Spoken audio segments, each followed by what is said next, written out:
Assalamualaikum warahmatullahi wabarakatuh. Om Swastiastu, salam sehat untuk kita semua. Salam bahagia. Kembali lagi kita di channel Klise Film. Kali ini kita akan menceritakan review dari film asli karya anak bangsa, yaitu Raditya Dika, sang pelopor stand up komedi yang langsung juga akan sebagai aktor di film tersebut. Di mana filmnya kali ini mengisahkan tentang 9 orang artis top papan atas yang diundang untuk datang ke sebuah pulau tak berpenghuni, di mana nantinya satu persatu dari mereka pun tewas secara menggelikan. Loh, kok kasus pencabutan seperti ini bisa selucu itu? Karena memang film ini dikemas dengan cerita horor yang dibalut dengan komedi-komedi receh dari sang sutradara itu sendiri.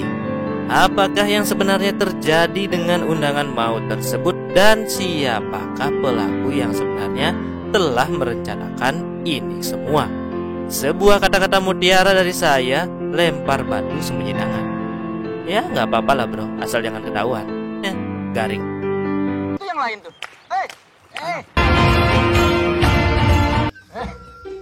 Tapi air ada. Om Ucus sudah nggak ada.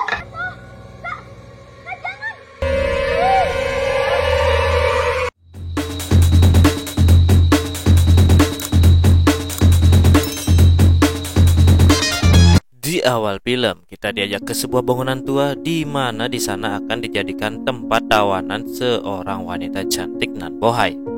Tetapi tiba-tiba dari balik tembok muncullah sesosok manusia super dan menghajar si gundul penjahat itu tanpa ampun, yang diakhiri dengan adegan pelukan.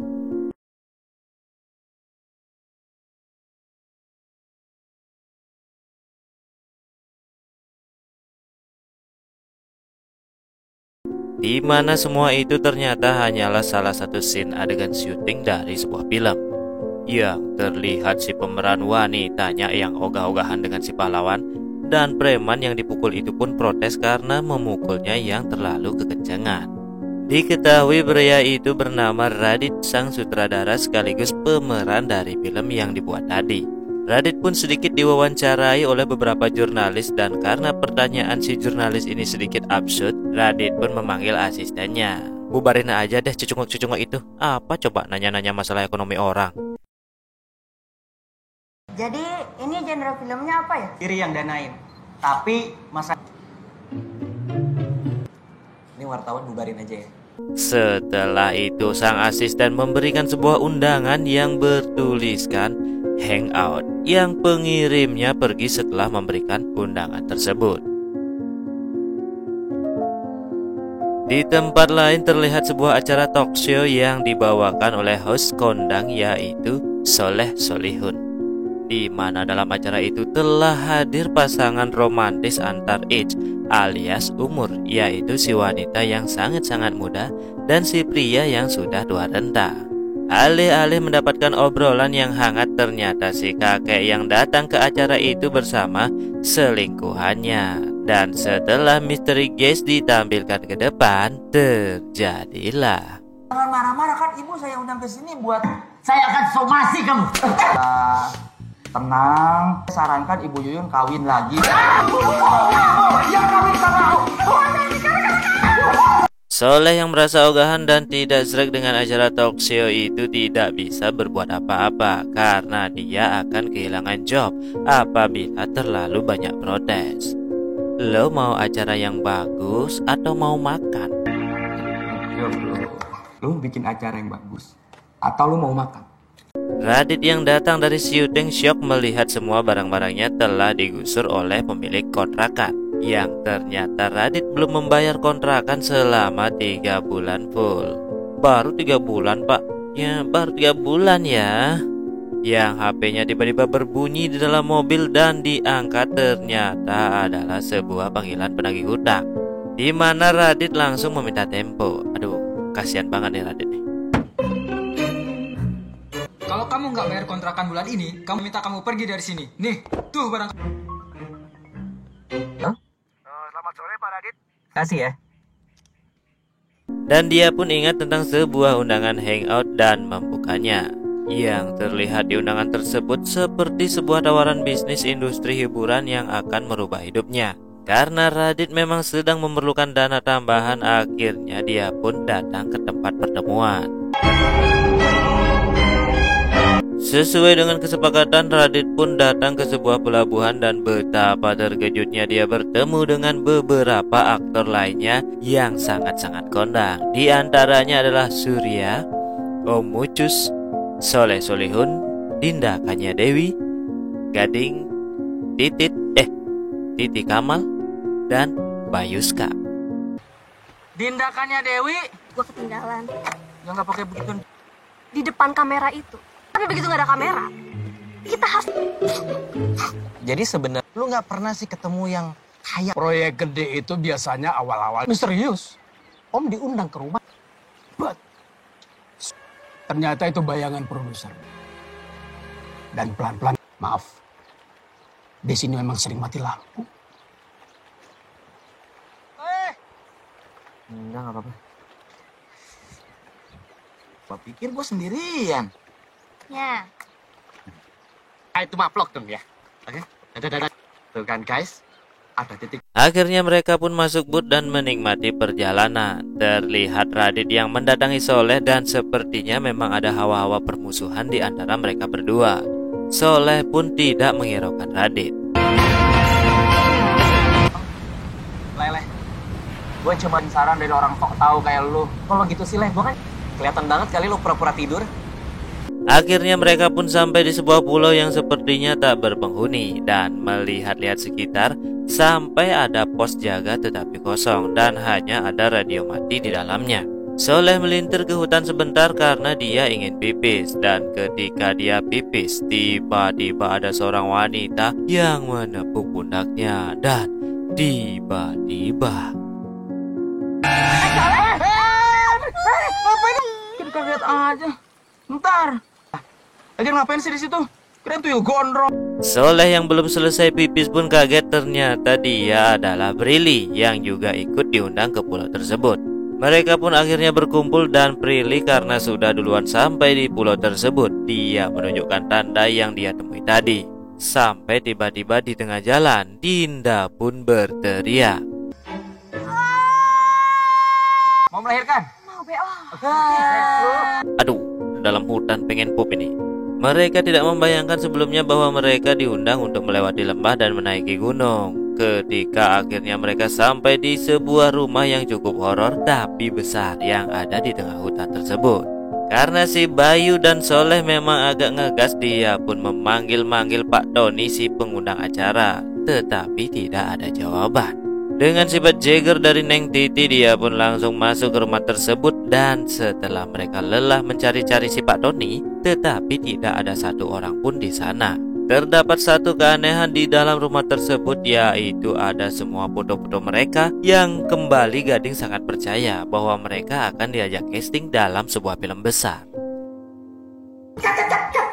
Panas beneran. Apaan sih, Pak? Ini sekamar kayaknya bisa berdua nih. Kok ada foto-foto kita ya? Casting buat film kali. Iya. Setelah mereka menentukan kamar masing-masing, Om Mucus yang satu kamar dengan Radit sempat ngobrol dan bertanya kepada Radit, "Kamu ada masalah apa dengan si Soleh?" Radit pun menjelaskan bahwa dulu Soleh akan dijadikan pemeran utama dalam film layar lebar yang berjudul Korean Forever. Karena Soleh sudah menganggap Radit sebagai saudaranya sendiri, dia pun meminta pertimbangan untuk menerima tawaran itu atau tidak. Karena Radit menganggap skripnya tidak cocok dengan karakter Soleh. Tetapi alangkah terkejutnya Radit, ternyata film itu pun meledak dan Soleh menganggap bahwa Radit adalah pembatas dari karirnya. Sampai akhirnya mereka pun bermusuhan. Setelah itu akhirnya mereka pergi ke dapur dan walau betapa terkejutnya mereka sudah ada masakan di atas meja. Om boleh tanya sesuatu nggak? Apa, Om? Kenapa sih? Waktu itu ditawarin main film itu. Terus menurutku emang jelek. Dan Sambil ngobrol-ngobrol asik ngawur ngidul, Om Mucus yang baru saja memakan makanan pertamanya, dia pun terkejut karena tenggorokannya terasa panas. Sepertinya ada orang yang telah sengaja menaruh racun di makanan Om Ucus, dan akhirnya Om Ucus pun meninggal dunia. Sekarang ini, supaya Om juga bisa ngomong, matanya putih semua. Fix banget bete, cetokan gue rusak. Hah? Ayo kita makan yuk. Yuk. Kapan ya terakhir? Ucus. Om kenapa? Oh my god. Mati. Cek. Emang ini orang tua? Nggak ketemu nadinya? Om Ucus sudah nggak ada. Sontak mereka pun panik dan beberapa menyarankan agar balik ke rumah saja. Tapi kapal penjemputnya baru akan tiba 3 hari lagi. Di tengah-tengah diskusi mereka, bisa-bisanya mayat Om Ucus masih diajak diskusi. Setelah mayat Om Ucus disimpan di gudang, akhirnya mereka terpecah menjadi 2 kubu, yaitu kubu yang bertahan dan kubu yang memilih untuk kabur dari sana. Kubu yang kabur yaitu Radit, Bayu, Gading, dan Dinda Bau. Setelah mereka keliling-keliling sebentar karena tidak tahu akan kemana, dan Bayu yang terpeleset jatuh, akhirnya mereka pun memutuskan untuk balik kembali. Dan tanpa disengaja Bayu meninggalkan kamera vlognya ketika terjatuh tadi.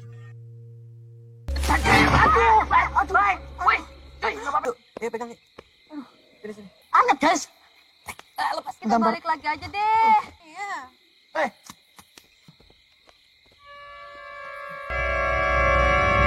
Sedangkan Soleh, Surya, Prilly, dan Titi yang stay di rumah itu dengan terpaksa harus keluar rumah karena kelakuan Soleh Solihun yang seolah-olah menjadi zombie, dan itu menakut-nakuti Surya, sehingga Surya pun lari dan masuk ke dalam hutan. Ketika mereka semua keluar, Prilly yang terakhir keluar berkelakuan aneh dan tiba-tiba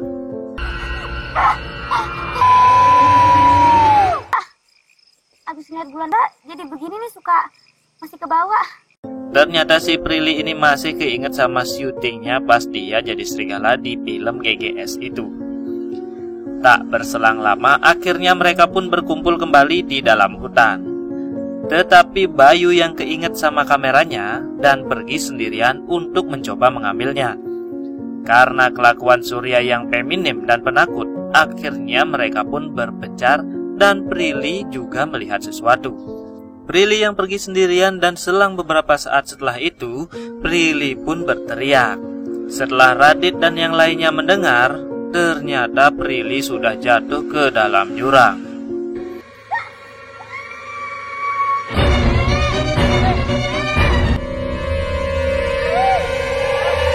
Sesampainya di rumah, mereka kembali berdiskusi tentang apa yang sebenarnya telah terjadi. Dan akhirnya mereka memutuskan untuk tidur dalam satu ruangan. Ketika mereka semua sudah tidur lelap, tiba-tiba Soleh bangun dan diikuti dengan Radit.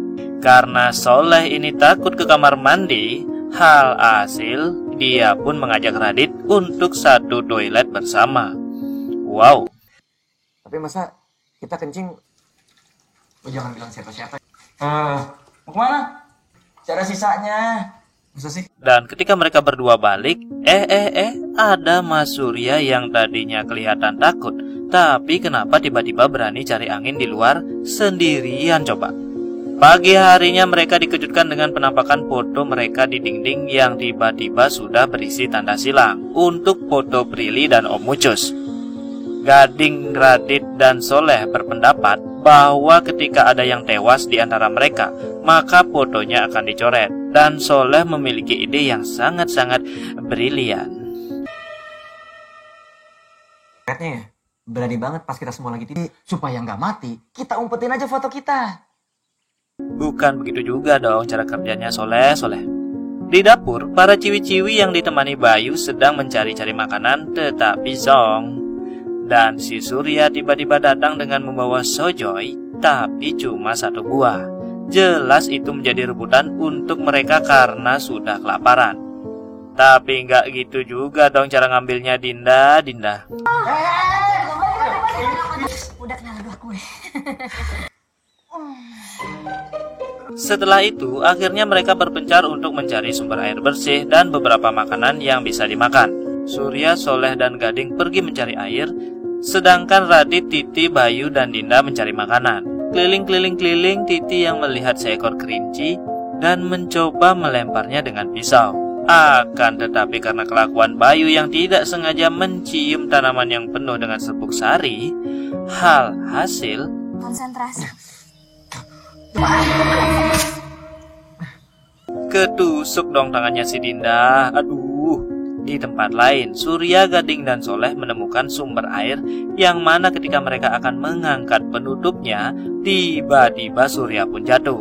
Sudah kepalang basah, Sur, langsung aja ambil airnya, Gih. Cekikikan si Gading dan si Soleh melihat Surya yang nyemplung ke sumur tua.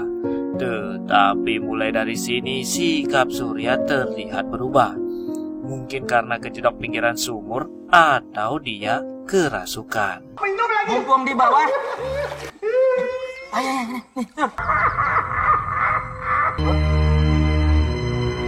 Di sisi hutan lainnya, Titi and the gang kembali melihat seekor landak dan hendak menangkapnya. Tetapi mungkin Titi yang sok jago menggunakan pisau menyuruh Dinda sebagai umpan karena sama-sama berbau pesing. Ketika Titi melempar pisaunya, malah kena yang lain. Aduh, jelek 2 kali dong.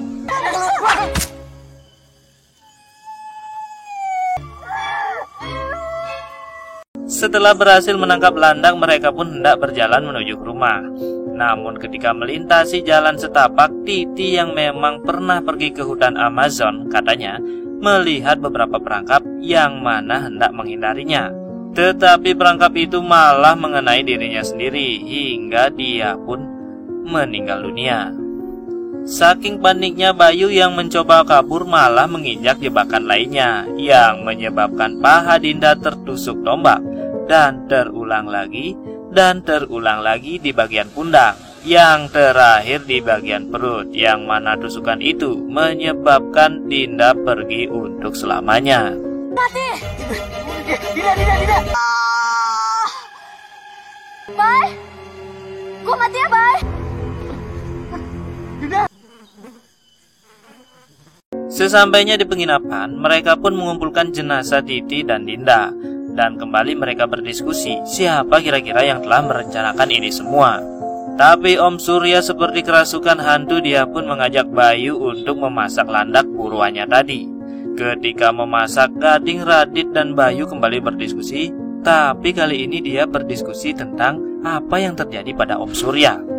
Dan ketika mereka bertiga sedang tegang-tegangnya berdiskusi karena dianggap Om Surya itu psikopat, Soleh tiba-tiba datang dan langsung saja wrong time in wrong place. Mungkin itu ya istilahnya. Sampai teman-teman kita pada mati. Kami ngelihat Mas Surya sendirian dari luar. Dekat-dekat gue. Gua gampar sama Tiko. Baik. Kacamatanya mirip sih. Pipinya kan gak mirip. Dan ketika mereka sedang makan malam, Om Surya kembali meminta sesuatu yang benar-benar di luar Nurul, Cuk. Teater dong. Kenapa coba pakai kostum segala, bawang merah dan bawang putih? Tetapi tidak sesuai harapan, Om Surya pun marah dan pergi. Gua tahu. Merah sama bawang. Emangnya kita nggak mau ngelakuin hal penting lagi seperti Kita ini butuh hiburan. Lu kan kreatif, Bay. Apa kek? Pokoknya pakai otak lu lah. Action! oh bawang merah kena. Sudah, terima saja nasib. Jangan pada berantem. Itu gatal. Ini bisa dikencing dah. Bawang putih juga nggak mungkin hamil di luar nikah. Ayo dong. Gembel jualan bawang tau gak? Datang pangeran membawa Itu bukan. teman-temannya. Ini aku masuk dalam cerita. Setelah suasana reda dan ketika Radit tidur, dia melihat Soleh yang sedang memasak sebuah stik, di mana Radit dipanggil dan diberikan stik itu. Tetapi tiba-tiba Soleh mengambil pisau dari belakang dan langsung menusuknya. Untung itu cuma mimpi. Keesokan harinya, Bayu yang membuat vlog kembali keliling-keliling rumah dan melihat bahwa listrik di tempat mereka telah padam. Ketika Bayu masuk ke ruangan bekas cewek-cewek menginap, Bayu menemukan petunjuk yang pastinya ada di setiap tas masing-masing undangan.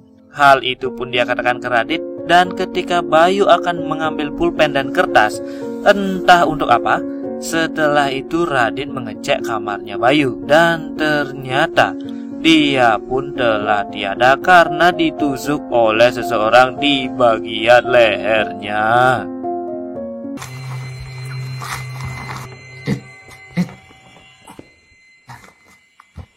Pembunuhnya salah satu dari kita. Ada di tas salah satu.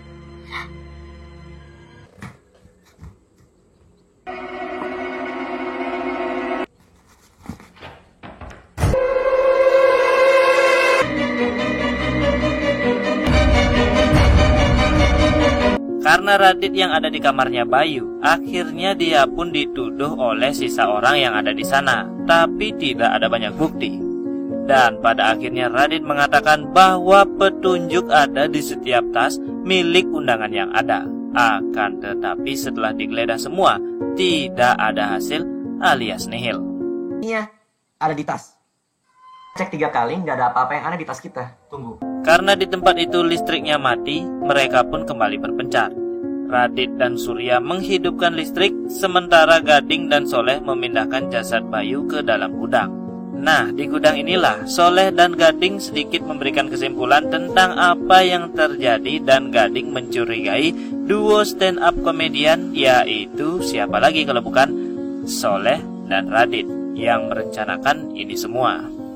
Tapi untungnya Gading hanya bercanda dan bercanda.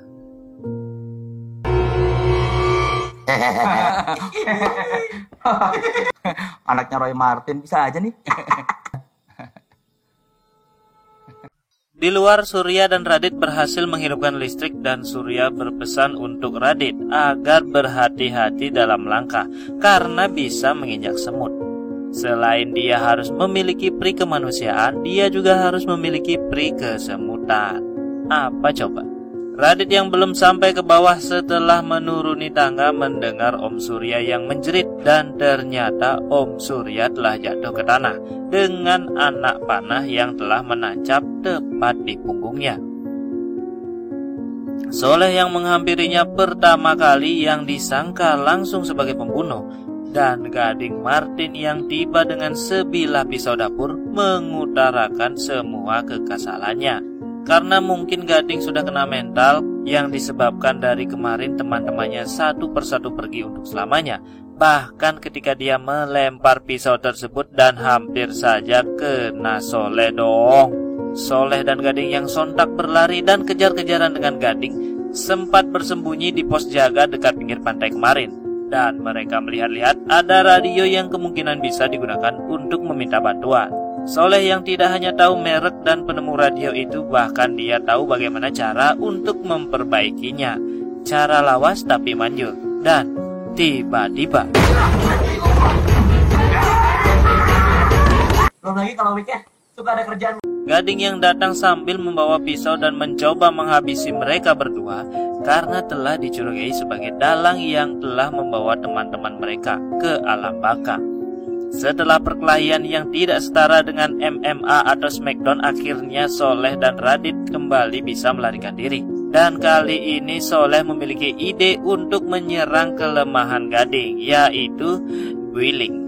Dikata-katain dong si Gading ini seperti kurang maco, kurang tampan lah, lebih tampan ayahnya lah, dan lain sebagainya. Karena itu Gading menyerang Soleh membabi buta tanpa mengetahui ada batu besar di belakang Soleh. Dan yang terjadi, Gading, bokap lu lebih ten. Nggak!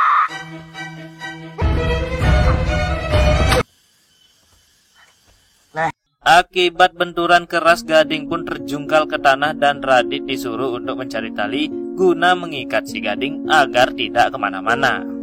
Cari-cari tapi tidak menemukan apa-apa. Balik-balik Radit sudah melihat Gading sudah tiada karena ditusuk oleh pisau.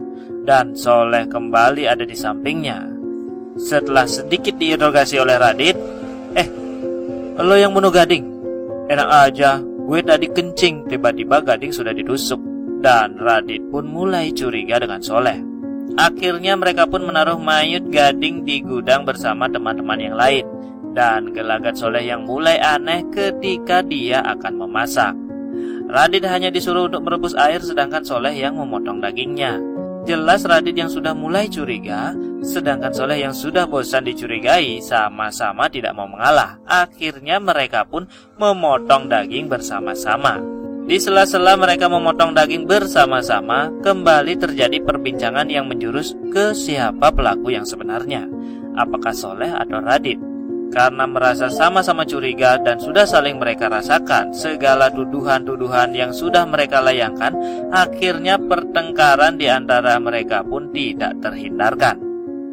Dengan pisau yang mereka bawa, tebas-menebas pun terjadi, tetapi malah saling pukul memukul angin, pukul memukul sendok, dan berlari menuju ke gudang. Yang tanpa sengaja Soleh memukul Om Mucus sampai ketika akan sedang beristirahat karena capek, Radit yang kembali mengungkit-ungkit tentang petunjuk yang ada di setiap tas undangan, di mana ada keanehan di salah satu tas, yaitu tas Prilly, di mana di dalam tas Prilly tidak terdapat undangan dari Om Doni. Dan setelah Radit mengulang merangkai nama si pengundang, muncullah nama P. Ladu Kosina. Dan tiba-tiba ngecekin tasnya anak-anak dan Tony Pesakalu titik Latu Konsina.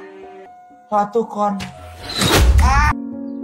telinga Soleh terkena sebuah panah yang ternyata tanpa diduga sama sekali. Datanglah si pembunuh dengan jubah hitam, yang ternyata itu adalah Prilly.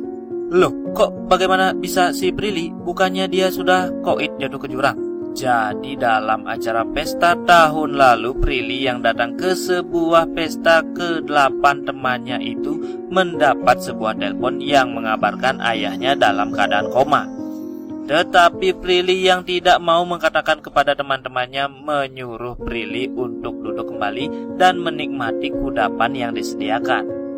Setelah pesta tersebut, Prilly yang datang ke rumah sakit mendapati ayahnya sudah meninggal dunia. Prilly yang merasa bersalah dan ingin membalaskan dendam kepada ke-8 temannya itu. Sedari awal kita sudah menduga bahwa ada keanehan dari Prilly, di mana dia tidak ikut dalam rombongan di kapal boot, dan ketika dia terjatuh ke jurang ternyata itu merupakan sebuah boneka yang sengaja sudah disiapkan olehnya agar seolah-olah Prilly telah meninggal dunia. Radit dan Soleh yang bersembunyi untuk menghindari kejaran Prilly yang masih membawa panah berhasil kabur menuju ke hutan, dan Prilly pun langsung mengejar mereka. Soleh yang sengaja menjelek-jelekkan Prilly agar dia melepaskan semua anak panahnya, akan tetapi Prilly sudah memprediksi itu. Ketika Radit akan melawan, tiba-tiba Prilly mengeluarkan bedil dan langsung menembak Radit. Karena Prilly yang terlalu banyak omong, akhirnya hal tersebut dijadikan celah untuk Radit memberikan Prilly sedikit siraman rohani ala Mario Sepuh. Dan akhirnya